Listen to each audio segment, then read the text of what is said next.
Good morning. बरी पहाटेचे 3:30 वाजले होते आणि भिजा उठवायला आलता ऑफिसला, कारण आम्ही जाणार होतो मालवणला, कारण भावाचा एक विषय होता तिथं. बाहेर येऊसपर्यंत बॅगा आणि पाण्याच्या बॉटल्या त्यांनी गाडीत ठेवून घेतलेले. मग तिथनं आम्ही आमच्या प्रवासाला चालू केलो.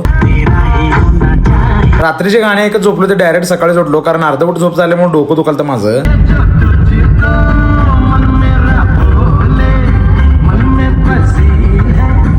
एकदाच का मालवणमध्ये येऊन पोचलो. मग याने यांचं विषय मिटूस पर्यंत आपण थोडं माकडांवर खेळत बसायचं म्हणलो. मग यांची थोडी मजा केलो.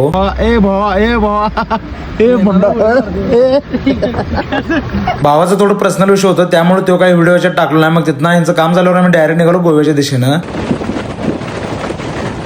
इथं आल्या सकाळ रूम बघायला चाललो. मला रूम बीचच्या जवळच पाहिजे होतं, त्यामुळे ते जाऊन बघितलं तर रूम पण काय तेवढं खास नव्हतं आणि बजेट पण लई सांगालता. त्यामुळे तिथनं परत निघालो. तिथल्याच माणसानं दुसरीकडे दाखवतो चला म्हणून घेऊन गेला, पण ते पण लय आत होतं आणि काय तेवढं खास वाटलं नाही म्हणून आम्ही परत तिथनं निघालो.